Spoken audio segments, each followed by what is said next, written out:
Film की शुरुआत होती है एक टेक्सटाइल मिल के मालिक पॉल को दिखाते हुए, जो अपने बेटे मार्टिन से वीडियो कॉल पर बात कर रहा होता है। मार्टिन अपने पापा को बताता है कि उसकी मां की तबीयत फिर से ख़राब हो गई है और वो फिर से अकेले में बात कर रही है। इसके बाद मार्टिन के पापा उसे कहते हैं कि मैं घर आ रहा हूँ, तुम परेशान मत हो, सब ठीक हो जाएगा। वहीं दूसरी तरफ पॉल की असिस्टेंट जब एक रूम की लाइट बंद कर रही होती है तो वो वहाँ पर उसे किसी की शैडो नज़र आती है। फिर जैसे ही वो उस रूम की लाइट ऑन करती है वहाँ पर कोई नहीं होता, लेकिन फिर जब वो दोबारा से लाइट ऑफ करती है तो वो शैडो फिर से उसे नज़र आती है। ऐसा बार बार होता है और फिर वो शैडो अचानक से उसके बहुत करीब आ जाती है, जिसकी वजह से वो बहुत डर जाती है। इसके बाद वो पॉल के पास आती है और उसे बताती है कि उस रूम में कोई है, लेकिन पॉल काम में काफ़ी बिजी होता है, इसलिए वो उसकी बातों पर ध्यान नहीं देता और उसे घर जाने के लिए बोल देता है।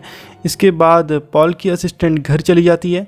फिर जब कुछ देर बाद पॉल घर जाने को वहाँ से निकलता है तो उसे भी वो भयानक सा याद दिखाई देता है और वो देखता है कि वो धीरे धीरे करके उसके करीब आ रही होती है। पॉल अपनी जान बचाकर वहाँ से भाग रहा होता है, तभी वो उस पर अटैक कर देती है, जिसके कारण पॉल के पाँव पर एक गहरा जख्म पड़ जाता है।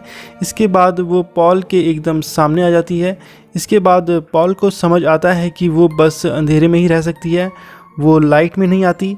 इसके बाद पॉल वहाँ से भागता है और अपने ऑफिस में आ जाता है, लेकिन तभी ऑफिस की सभी लाइटें बंद हो जाती है। फिर तभी ऑफिस का डोर खुल रहा होता है और वहाँ कोई नज़र नहीं आ रहा।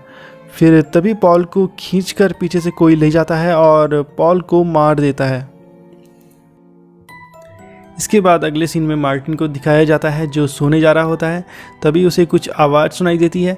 इसके बाद जब मार्टिन देखने जाता है तो वो देखता है कि उसकी माँ अंधेरे में अकेले ही किसी से बात कर रही होती है। फिर मार्टिन की माँ सोफ़ी जब मार्टिन को देखती है तो वो कहती है कि हमने तुम्हें जगा दिया। ये सुनकर मार्टिन काफ़ी हैरान हो जाता है और डर भी जाता है, क्योंकि वहाँ पर उसकी माँ के अलावा और कोई मौजूद नहीं था। तो उसकी माँ ऐसा क्यों कह रही थी कि हमने तुम्हें जगा दिया। इसके बाद मार्टिन अपने रूम में दोबारा सोने के लिए जाता है और जब वो मुड़कर पीछे देखता है तो उसकी माँ के साथ बहुत भयानक पंजे नज़र आते हैं। ये देखकर मार्टिन बहुत डर जाता है और वो भागकर अपने रूम में चला जाता है।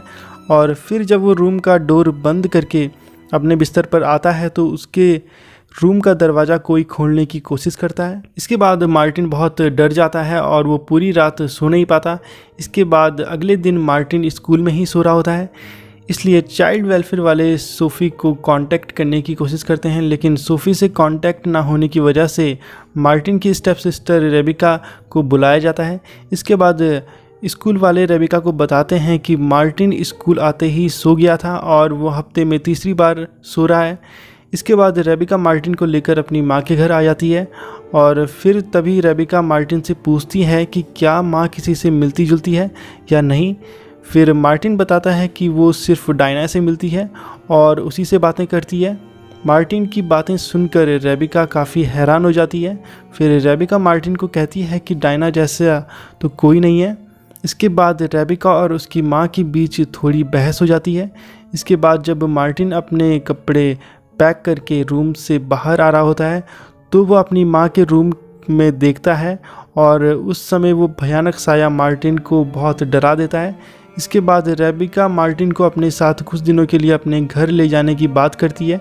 इसके बाद सोफ़ी काफ़ी रोती है और वो दोनों को रोकने की कोशिश करती है, लेकिन रेबिका अपनी माँ की एक भी नहीं सुनती और वो मार्टिन को अपने साथ ले आती है और मार्टिन भी आने के लिए तैयार हो जाता है, क्योंकि वो बहुत डरा हुआ था। इसके बाद के सीन में दिखाया जाता है कि रेबिका की नींद रात में खुल जाती है और वो देखती है कि मार्टिन अपने बेड पर नहीं है। इसके बाद रेबिका को लकड़ी के दरवाजे के पास स्क्रैच होने की आवाज़ सुनाई देती है। फिर रेबिका को लगता है कि ये मार्टिन कर रहा होगा। फिर बाहर से आने वाली लाइट कभी ऑन तो कभी ऑफ हो रही थी। फिर अचानक से रेबिका को भी वो डरावना साया नज़र आती है। इसके बाद कि वो लाइट फिर से ऑफ होती, रेबिका भागकर लाइट ऑन कर देती है। इसके बाद रेबिका बाथरूम में जाती है और वो देखती है कि मार्टिन बाथटब में ही सोया हुआ है और सोते हुए भी उसने अपने हाथों में एक जलती हुई टॉर्च को पकड़ा हुआ होता है। इसके बाद अगले दिन चाइल्ड वेलफेयर वाली लेडी आती है और वो मार्टिन को ले जाती है, क्योंकि कानूनन सोफ़ी मार्टिन की गार्जियन थी, रेबिका नहीं। इसके बाद रेबिका की नज़र उस तरफ पड़ती है जहाँ शैतानी परछाई स्क्रैच कर रही थी। वहाँ पर उसने अपना नाम लिखा था और उसने एक पिक्चर भी बनाई थी।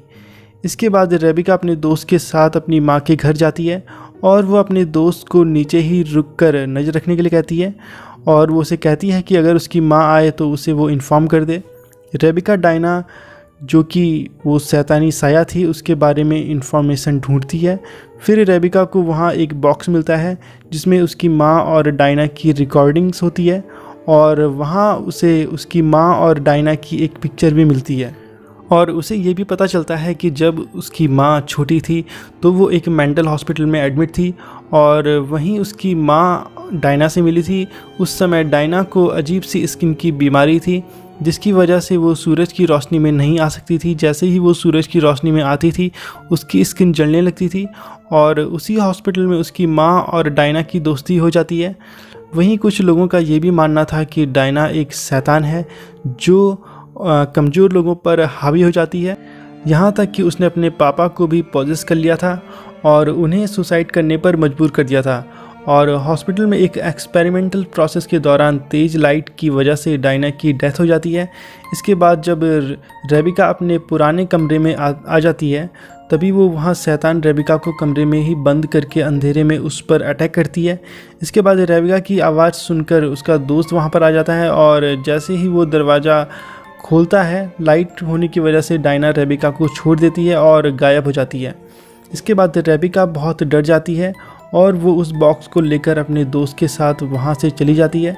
इसके बाद दिखाया जाता है कि सोफ़ी और मार्टिन घर आ रहे होते हैं।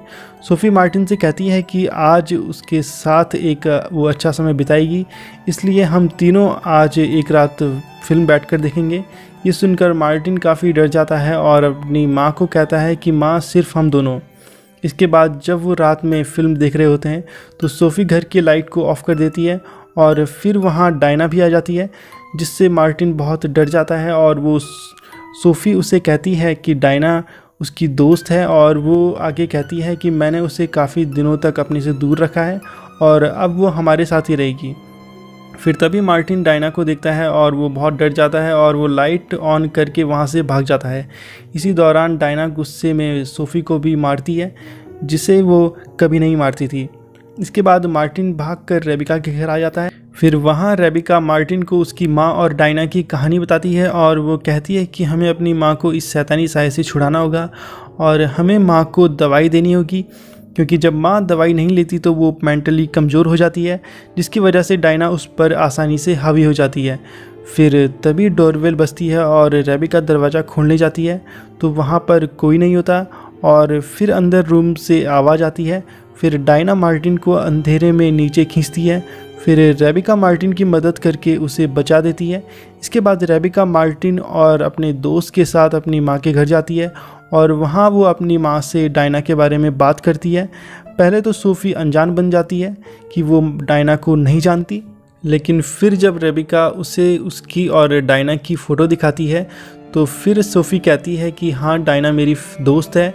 इस बातचीत से दोनों के बीच काफ़ी बहस भी हो जाती है और सोफ़ी नाराज़ होकर अपने रूम में चली जाती है। इसके बाद रेबिका मार्टिन को उसके साथ चलने के लिए कहती है लेकिन मार्टिन रेबिका के साथ चलने से इनकार कर देता है। वो कहता है कि माँ को मेरी ज़रूरत है, मैं उन्हें छोड़कर नहीं आ सकता। इसके बाद रेबिका और उसका दोस्त ब्रेट भी वहीं रुक जाते हैं। रेबिका सारी लाइट्स को ऑन कर देती है और उन पर टेप लगा देती है ताकि कोई भी उन लाइट्स को ऑफ ना कर सके। इसके साथ ही एक्स्ट्रा लाइट्स भी वो जला देती है। सोफ़ी काफ़ी परेशान लग रही होती है। वो चुपके से रेबिका के हाथ में एक कागज़ पकड़ा देती है। फिर जब रेबिका उस कागज़ को खोलती है तो उस पर लिखा होता है आई नीड हेल्प, यानी सोफ़ी को मदद की ज़रूरत थी। रात में डायना घर की पावर कट कर देती है और पूरे घर में अंधेरा हो जाता है। फिर रेबिका की आँख खुलती है और वो घर में अंधेरा देखकर डर जाती है। वो बेसमेंट में जाती है ताकि वो लाइट को ठीक कर सके।